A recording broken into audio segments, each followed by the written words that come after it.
प्रिय मित्रों, हम आप सबको धन्यवाद देते हैं कि आप फिर से समय निकालकर सत्यवचन कार्यक्रम में आज शामिल हुए हैं। आप में से कई दर्शक हमारे कार्यक्रम को सराह रहे हैं और मिस कॉल के द्वारा हमें सूचित कर रहे हैं, जो अति सराहनीय है। आपसे निवेदन है कि आप ऐसा करते रहें, जिससे हमें बहुत प्रोत्साहन मिलता है। परमेश्वर आप सबके दृढ़ निश्चय के लिए और इस सहयोग के लिए आशीष प्रदान करे। सत्यवचन कार्यक्रम में हम परमेश्वर के स्वभाव को समझने का प्रयास कर रहे हैं, क्योंकि हम परमेश्वर की रचना है और मनुष्य उसके व्यवहार को नहीं जानने के कारण उसे शोकित करता है और परमेश्वर की अनुपम आशीषों से वंचित रह जाते हैं। इन दिनों हम इस्राएलियों के जीवन से गिनती नामक पुस्तक से अध्ययन कर रहे हैं और सावधानी बरतने की बहुत सी बातों को सीख रहे हैं। आज हम याजकों और लेवियों की सेवा कार्य के ऊपर चर्चा करेंगे और इसके द्वारा हम पासवानों या सेवकों के प्रति हमारे दायित्व को भी अवलोकन करेंगे। कई बार हम सेवकों के प्रति अपने विचारों के आधार पर नीति निर्धारण करते हैं, लेकिन हमें हर बात में परमेश्वर के वचन से नीति निर्धारण करने की आवश्यकता है, तभी वह आशीषमय होगा। परमेश्वर ने अपने सेवकों के लिए अति स्पष्ट नियम निर्धारित किए हैं। तो आइए मित्रों, आज के अध्ययन से संबंधित और अधिक जानकारी को हम प्राप्त करें, पर उस अध्ययन में आगे बढ़ने से पहले अपने हृदय को परमेश्वर के वचन के लिए तैयार करें। आइए हम पढ़ें गिनती की पुस्तक 18 अध्याय उसके 21 से 23 पद। लिखा है, फिर मिलाप वाले तंबू की जो सेवा लेवी करते हैं, उसके बदले में उनको इस्राएलियों का सब दशमांश उनका निज भाग करके देता हूँ, और भविष्य में इस्राएली मिलाप वाले तंबू के समीप न आएं। ऐसा न हो कि उनके सिर पर पाप लगे और वे मर जाएं। परंतु लेवी मिलाप वाले तंबू की सेवा किया करें और उनके अधर्म का भार वे ही उठाया करें। यह तुम्हारी पीढ़ियों में सदा की विधि ठहरे, और इस्राएलियों के बीच उनका कोई निज भाग न होगा। उन्हें मंडली की सेवकाई तंबू में करनी थी और उनका निर्वाह इस्राएल के दशमांश पर निर्भर था। इसका मतलब था कि लेवियों को विश्वास से चलना था। अब प्रश्न यह उठता है कि क्या प्रचारक व कलीसिया के पदाधिकारियों को कलीसिया को देना चाहिए? आजकल अनेक लोग सोचते हैं कि नहीं। इस बारे में एक बात कहना चाहूँगा। हम यहाँ मूसा के नियम कानून की चर्चा कर रहे हैं। यद्यपि आप और मैं मूसा की पद्धति के अनुसार नहीं जाते, परंतु इसके द्वारा अनेक सिद्धांत प्राप्त होते हैं जो लाभकारी हैं। वे हमारे मार्गदर्शक ठहरते हैं जब हम प्रश्नों के जाल में फंस जाते हैं। आइए हम देखें गिनती 18 अध्याय उसके 25 और 26 पद में। फिर यहोवा ने मूसा से कहा, तू लेवियों से कह कि जब जब तुम इस्राएलियों के हाथ से वह दशमांश लो जिसे यहोवा तुमको तुम्हारे निज भाग करके उनसे दिलाता है, तब तब उसमें से यहोवा के लिए एक उठाई हुई भेंट करके दशमांश का दशमांश देना। परमेश्वर ने लेवियों से कहा कि जो भेंटें वे प्राप्त करते हैं उसमें से दशमांश वापिस करें। आपसे भी मेरा आग्रह है कि मसीही सेवकों को भी प्रभु के कार्यों के लिए देना चाहिए। उन्हें अपनी कलीसिया में देना चाहिए और कलीसिया के द्वारा ही कलीसिया को अन्य कार्यक्रमों के लिए भी दें। मैं स्वयं सेवा कार्य के लिए दान देता हूं और अपने सहयोगियों को भी ऐसा ही करने के लिए कहता हूं।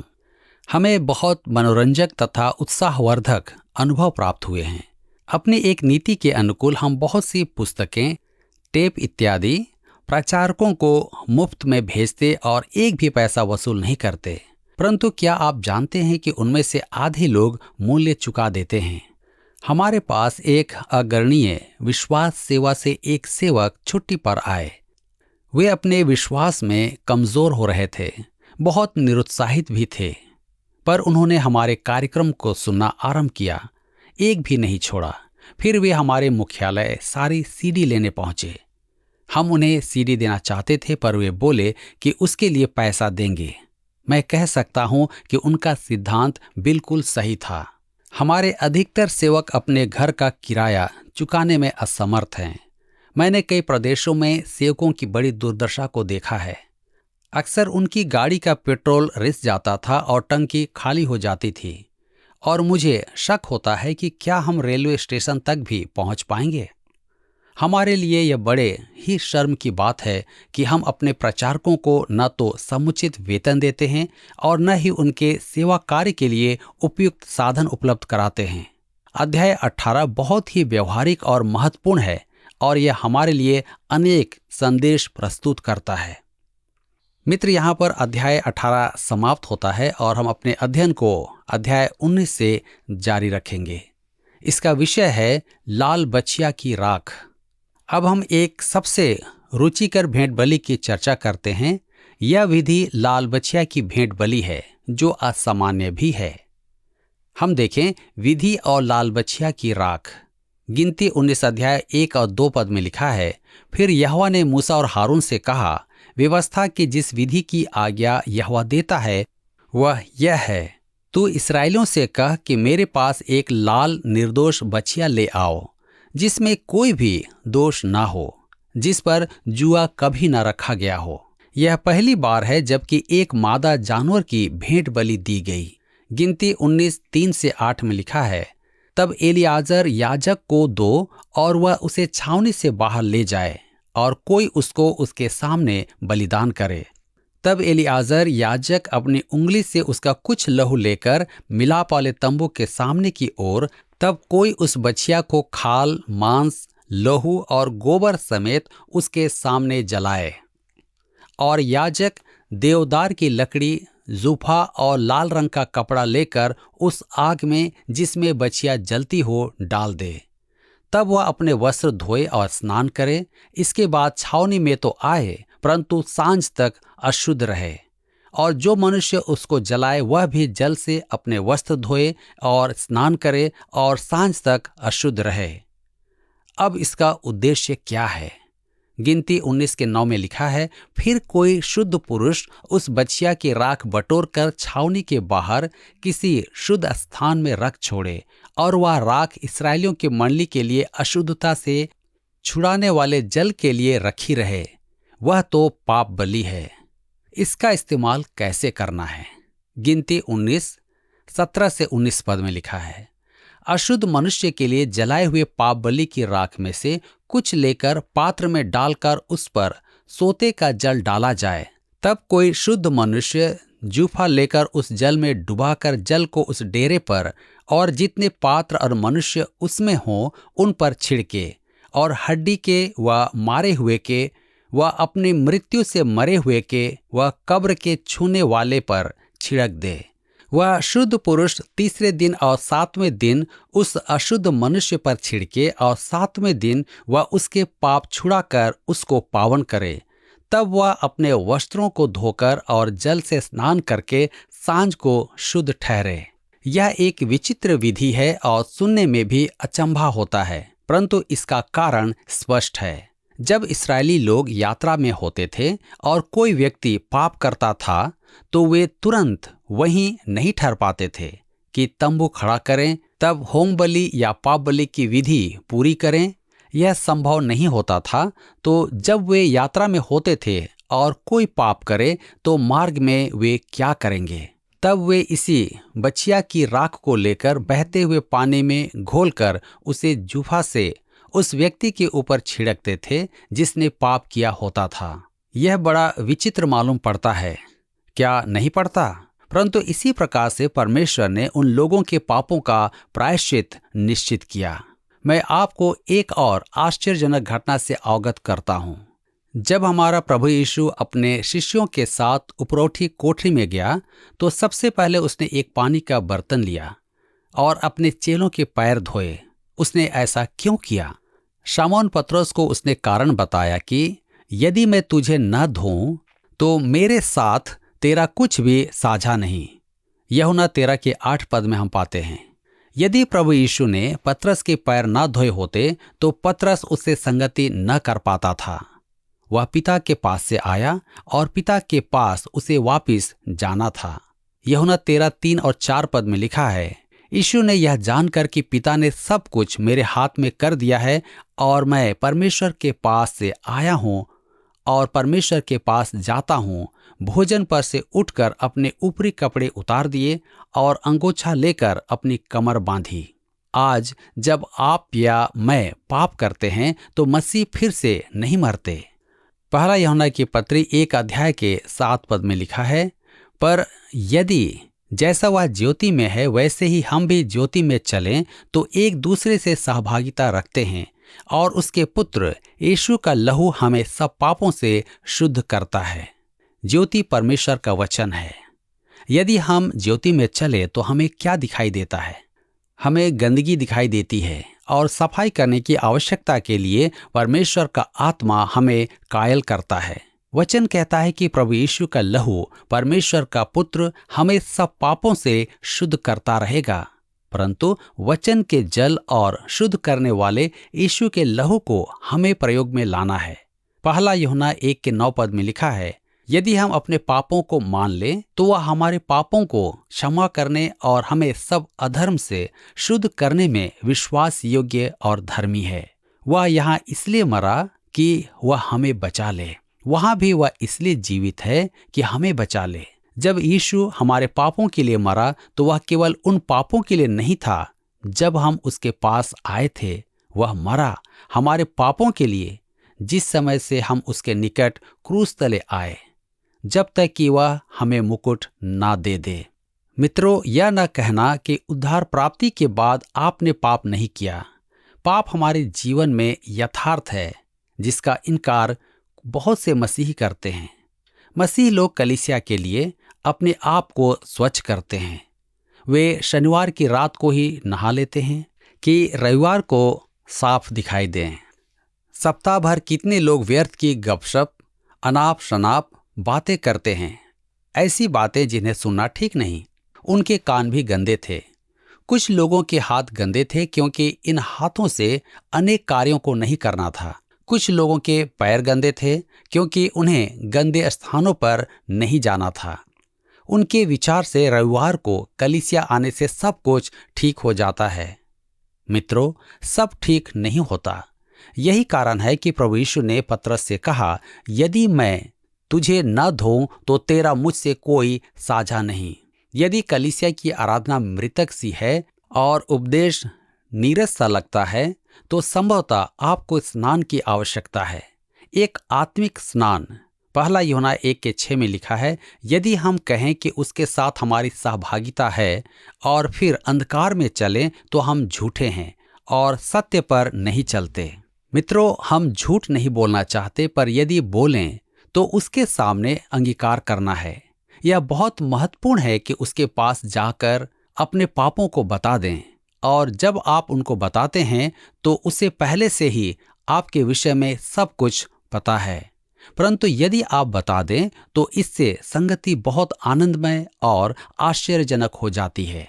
आप उसके पास उससे शुद्धता प्राप्त करने को क्यों नहीं जाना चाहते हैं? कोई पूछ सकता है कि उसके पास कितनी बार जाना चाहिए, लेकिन मुझे आपके विषय में तो पता नहीं, परंतु मैं हर दिन इस बौछार स्नान को लेने का प्रयास करता हूँ।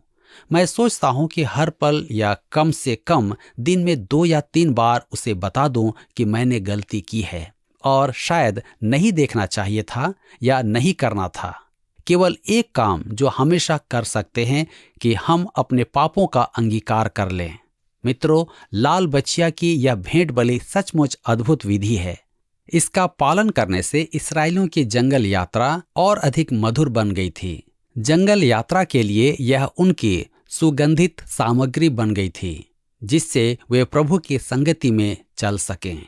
यहाँ पर हम देखते हैं कि जब इस्राएली परमेश्वर की बातों को मानते हैं तो वह उन्हें आशीषित करता है, परंतु जब वे उससे भटक जाते हैं तो वह उन्हें सुधारता भी है। इसके लिए उनको एक काम करना अवश्य था कि वे अपने पापों का अंगीकार करें। क्या आपने आज तक के किए गए उन पापों के लिए प्रभु से क्षमा मांगी है? हो सकता है कि आपने किसी को मारा या हत्या भी कर दी हो जिसे कोई नहीं जानता, या चोरी की हो हो सकता है कि आप व्यभिचार का जीवन जी रहे हों, नशे की बुराई में फंसे हों, या फिर ऐसा कुछ भी हो सकता है। यह सब कुछ प्रभु की दृष्टि में पाप है और बाइबल रोमियो की पत्री 6 उसके 23 पद में सिखाती है, पाप की मजदूरी तो मृत्यु है, परंतु हमारे प्रभु यीशु मसीह में अनंत जीवन है। यदि आप अपने पापों की मृत्यु से बचना चाहते हैं तो आज ही प्रभु के सामने अपने पापों का अंगीकार करें। वह निश्चय ही आपको क्षमा कर अपनी शांति और आशीष से भर देंगे।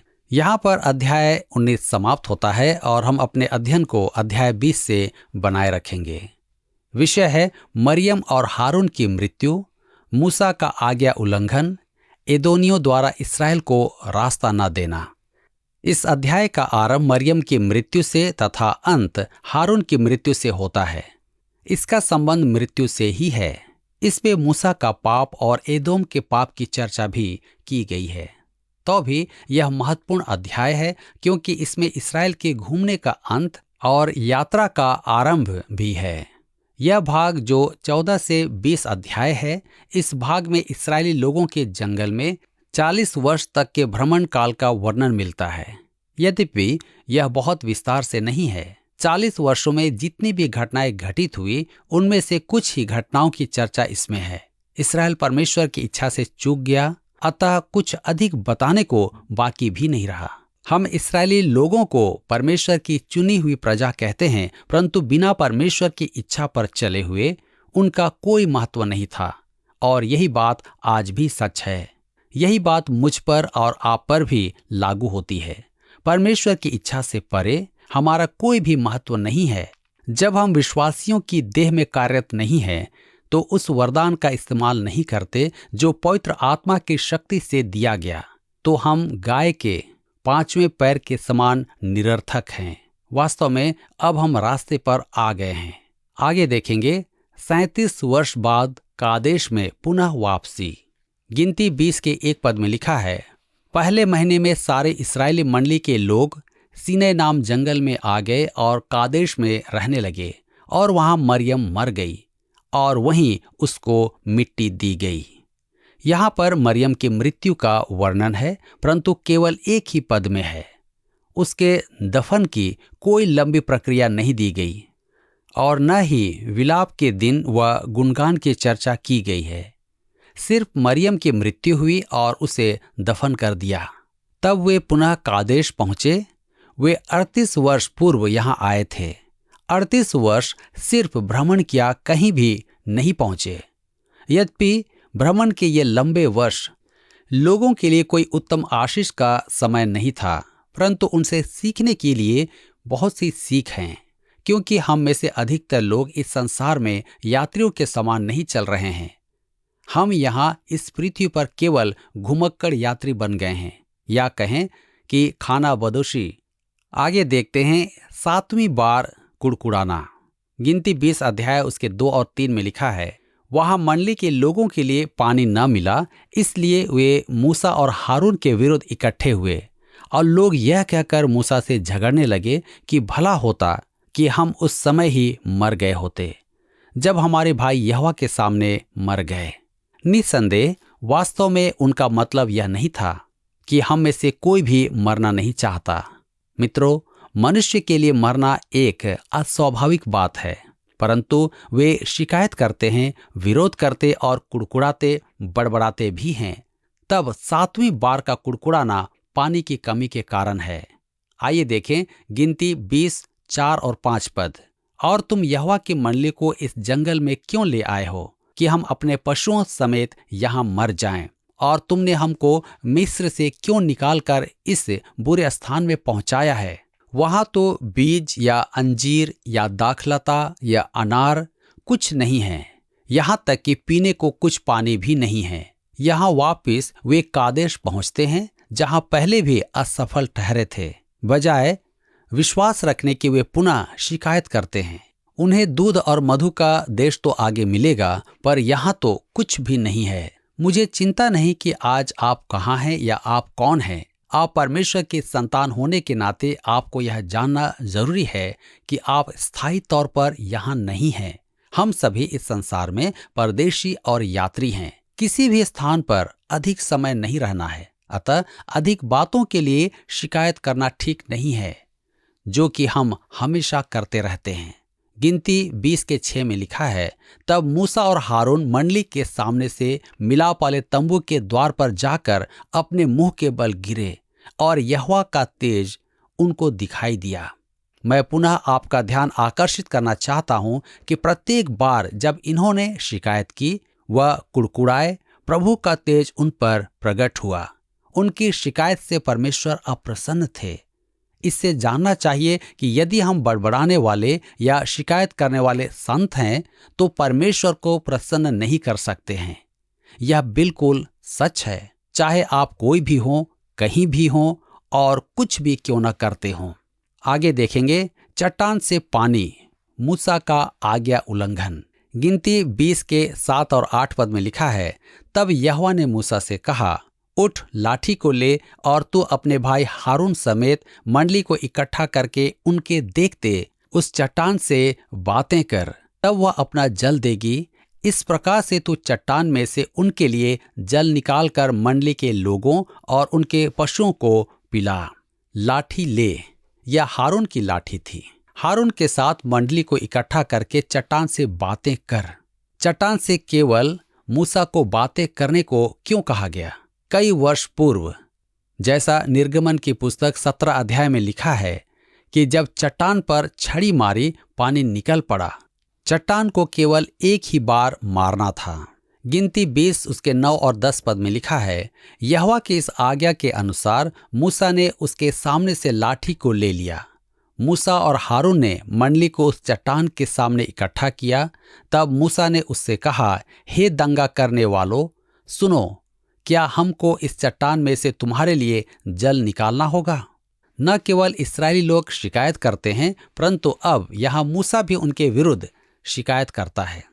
क्या आप भी ऐसा सोचते हैं?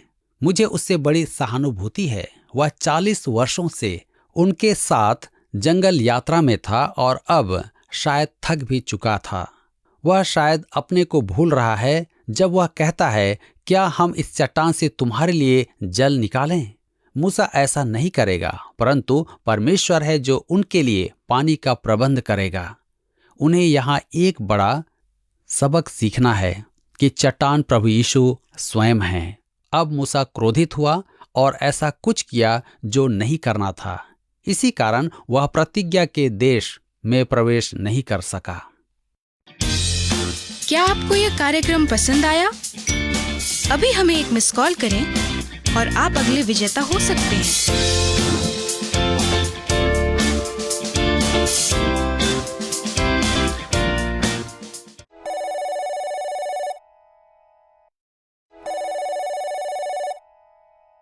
मित्रों, आज के अध्ययन से इस बात को भी हम सीखने के द्वारा ध्यान रखें कि जब परमेश्वर के दास हमारे घरों में आते हैं तो उनकी पहुनाई हमें करना चाहिए, उनकी आवश्यकताओं में हमें सहयोग करना चाहिए।